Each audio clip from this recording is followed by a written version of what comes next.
invested in an equestrian academy, just wrapping up my MBA. Life was great. And then one night I get this call from my mom. My mom says, Sherry, I want to take you guys to dinner, and I'll buy my treat. And don't worry about driving, I'll actually come pick you up. So at this point, you guys, I'm sitting there thinking on the phone.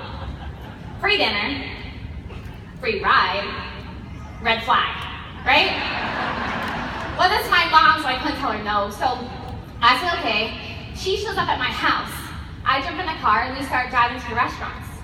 And see, a town the size of Gillette, Wyoming, we got about 3 options for restaurants. So as we started driving, we passed restaurant number 1. I wasn't concerned. But when we drove past restaurant number 2, I was concerned. But when we passed restaurant number 3, that's when I realized there was no dinner, you guys. And I was a victim of a well-executed kidnapping. Okay, a few moments later, we show up to Pro 8 Everett Schilling's house. I got drug in the house, but then I saw Everett. Everett was one of the most successful people in Gillette, Wyoming, and I recognized him. So if a guy like that was going to talk to me, I was at least going to pay attention. Wasn't going to say I was happy about it, but I was at least going to pay attention. And so at the beginning of the meeting, I sat back there like this. But throughout the night, as he starts explaining to me the power behind this industry, my posture went from here to up in his face, you guys. I was right there. But see, there's one problem. There's a lot of other people in the room. And in Everett's perception, a 24-year-old was a kid. And a kid wouldn't be interested in building a business. A kid wouldn't take a business seriously. And the other part was there was 30, 40 other people in the room. And so instead of talking to this kid over here that was begging for attention, he wanted to go talk to all the old people in the room. So all night I spent the night chasing Everett around, and finally at the end of the night, once all the old people left, he turned to me. I said, Mr. Schilling, I'm in. He said, all right, 2 things. 1, we can start tomorrow. We can start however early you want. He didn't know me very well at that point. 2, he said, all you gotta do is just get people in front of me. So I said, okay. So I leave that meeting, get to my uniform. I had to go to shift that night shift. And so all night long, I'm sitting there staring at all my officers, all of my coworkers. I'm trying to figure out how can I get all of these guys in the room? How can I get all these guys somehow convinced to learn in front of Everett Schilling? Because if I can get these guys to Everett Schilling, that makes me Pro 10, right?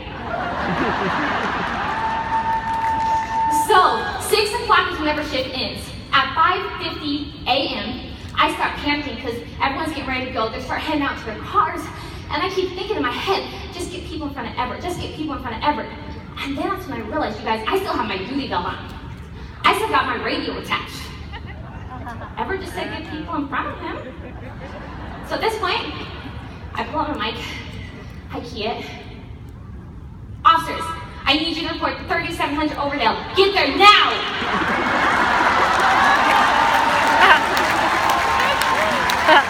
Mr. Schilling wants people, I can get a people. So that morning, Everett Schilling had officers on his house 6 a.m. But let me tell you this, after that mass amount of chaos and action, at the end of that meeting, the results were this. 9 distributors signed. The gun was only pulled out 2 times. And Everett was only tased 1 time. So you guys, whenever someone that was successful was willing to help me, I was going to listen to what they said. So when he told me just get people in front of him, I didn't sit there and figure out who am I going to go talk to? What type of people? What's my invite? I just did it. So he called me up a week later. He said, Sherry, you got to come to this meeting because some big guy's going to be there. So if Everett's going to tell me to do something, I was going to do it. I showed up. At this meeting, that's when Everett walked in. Elite Pro 9, Clinton Boyles. Master Pro 10, Marcel Niederhauser. You guys, once I figured out who these guys were and what they had developed, I made a decision. Whatever they were going to say, I was going to do. The exact same decision I had made a week prior with Everett.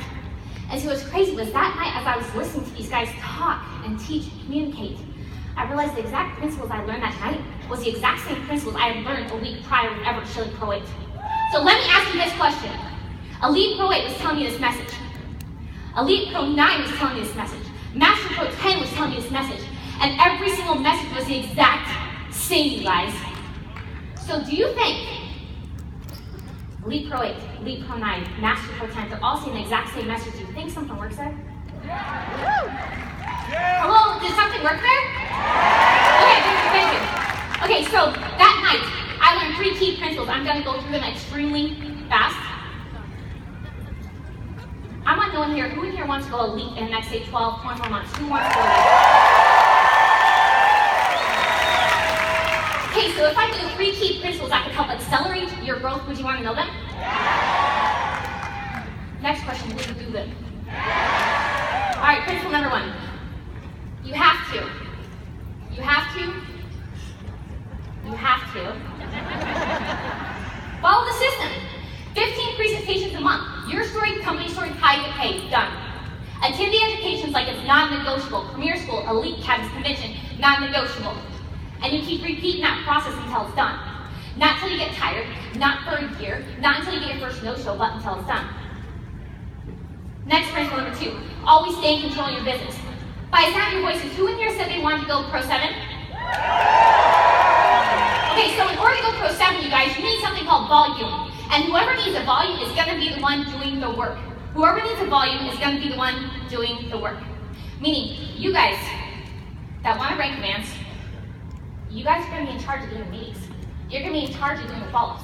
You're going to be in charge of doing all the closing until you get this established. Once you get this established, you guys, you're going to go help your group. Go do the meetings. Go do the follow-ups. Go do the closing. Once that's established, you're going to do it again in their group. And you're going to keep doing this over and over and over. And if you do this behavior, you guys, you will find the people that are ready to do what you're doing right now. By leading by example, you will get duplicated. This will happen. Principle number 3. You always do what you're going to do. Meaning, you set an appointment at 6 a.m., 6 p.m. Someone agrees to sit down with you at 6 p.m. You show up no matter what. How many people in here have been heading to a meeting, and 20 minutes prior, someone texts you and says, hey, I'm not really feeling up to it, I need to cancel, I gotta hang down. I've had that. And what does the average person do? Not you guys aren't average, but what does the average person do? They say, okay, you know what, you call me when you're ready to hear about this. You guys, if you set an appointment, you go to it. To date, I've signed more people that have canceled on me 20 minutes prior than people that didn't. But I can say this so strongly because you guys want to know a secret? My mother, 12 months, she tried to get me to sit down and look up this information. And for 12 months, I gave her every single excuse in the book. 99.999% of them were fake. Sorry, Mom. It wasn't until one day she decided to take control of her business and make me look at the information. 2 years later, my entire life's changed. That one decision for her to take control has really transpired into a couple thousand people in her organization. So you guys, Marcel told me this one time. He said this, he said, sure, your Pro 10 position is out there right now. You just have to go out there and go organize it. And you organize it by going out there and going through behaviors. And see, how do I know this? Because 2 years ago, I started out my very first elite academy. I had one person there, way through. Anyone here by themselves with one person? Okay. But I followed the behaviors, didn't care about the results.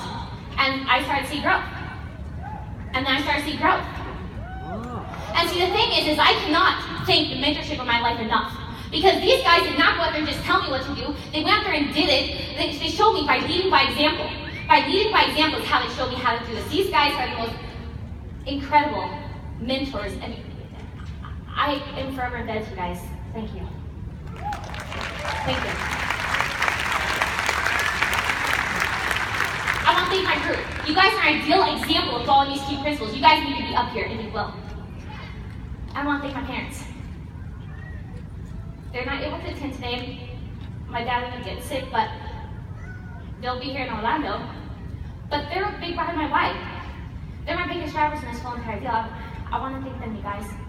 And see, this is the last time I'm going to leave you guys with. A very, very wise and brilliant man told me this one time. He said, okay, sure, you're sitting at A. A is where all you guys are at right now. B is where you want to be. Whatever level it is, that's where you want to be. And the distance between A and B is concrete.